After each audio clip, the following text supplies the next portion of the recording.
तर नमस्कार शेतकरी बांधवांनो, आजचा हा व्हिडिओ आपण पाहणार आहोत नमो शेतकरी महासन्मान निधी योजनेच्या 9व्या हप्त्याच्या संभाव्य तारीख आणि संपूर्ण अपडेट। शेतकरी बांधवांनो, या व्हिडिओमध्ये आपण पाहणार आहोत की 9वा हप्ता कधी तुमच्या खात्यामध्ये येणार नमो शेतकरी महासन्मान निधी योजनेचा।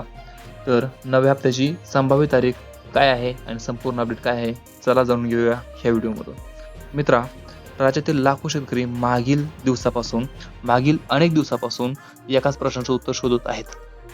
तर तो प्रश्न कोणता आहे, तर 9वा हप्ता नेमका कधी येणार, याबाबत मोठी माहिती समोर आलेली आहे। मित्रांनो, राज्यातील लाखो शेतकरी मागील अनेक दिवसापासून एकच प्रश्नाचं उत्तर शोधत होते, ते म्हणजे 9वा हप्ता नेमका कधी आमच्या खात्यामध्ये जमा होणार। आता याबाबत मोठी माहिती समोर आली आहे। मिळालेल्या माहितीनुसार 25 मे 2026 रोजी सकाळी 11:35 शेतकऱ्यांच्या खात्यावर पैसे जमा होण्यास सुरुवात होऊ शकते। शासनाकडून निधी मंजूर झाल्यानंतर आता डीबीटी प्रक्रिया सुरू करण्यात आली आहे। म्हणजे मिळालेल्या माहितीनुसार 25 मे 2026 रोजी सकाळी 11:30 वाजता तुमच्या खात्यामध्ये, सर्व शेतकऱ्यांच्या खात्यामध्ये पैसे जमा होण्यास सुरुवात होऊ शकते। शासनाकडून निधी मंजूर झाल्यानंतर आता डीबीटी प्रक्रिया सुरू करण्यात आली आहे। डीबीटी प्रक्रिया सुरू करण्यात आली आहे। मित्रांनो, यावेळी राज्यातील लाखो पात्र शेतकऱ्यांच्या खात्यावरती 2000 रुपये जमा केले जाणार आहेत।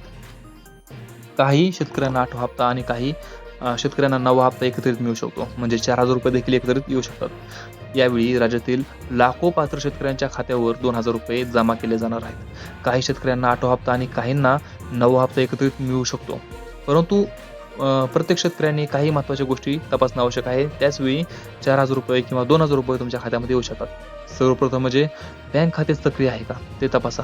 खाते बंद किंवा निष्क्रिय असेल तर पैसे जमा होऊ शकत नाहीत। म्हणजे सर्वप्रथम बँक खाते तुमचं सक्रिय आहे का, म्हणजे चालू आहे का ते तपासा। खाते बंद किंवा निष्क्रिय असेल तर पैसे जमा होत नाहीत, त्यामुळे बँक खातं तपासून घ्या। दुसरं म्हणजे आधार कार्ड आणि बँक खातं लिंक आहे का ते तपासा। म्हणजे दुसरं काय आहे, तर बँक खातं आणि आधार कार्ड लिंक आहे का ते तपासा। तिसरं म्हणजे ई-केवायसी पूर्ण असली पाहिजे। म्हणजे तिसरं काय, तर तुमचं ई-केवायसी पूर्ण असले पाहिजे। मित्रांनो, अनेक वेळा बँकेत तांत्रिक अडचणींमुळे पैसे उशिरा जमा होतात। म्हणजे अनेक वेळा बँकेमध्ये तांत्रिक अडचणी असल्यामुळे, तुमच्या खात्यामध्ये तांत्रिक अडचणी असल्यामुळे पैसे उशिरा जमा होतात। त्यामुळे 25 मे रोजी पैसे आले नाहीत तर घाबरू नका। म्हणजे 25 तारखेला पैसे जमा होणार आहेत, पण जर तुमच्या खात्यामध्ये 25 मेला पैसे आले नाहीत तर घाबरायची अजिबात गरज नाही। सरकार टप्प्याटप्प्याने डीबीटी व्यवहार पूर्ण करतं। म्हणजे सरकार टप्प्याटप्प्याने डीबीटी व्यवहार पूर्ण करतं, त्यामुळे काही जिल्ह्यांमध्ये 2 ते 3 दिवस उशीर होऊ शकतो। कारण काय, तर सरकार टप्प्याटप्प्याने डीबीटी व्यवहार पूर्ण करतं, त्यामुळे काही जिल्ह्यामध्ये 2 ते 3 दिवस उशीर होऊ शकतो।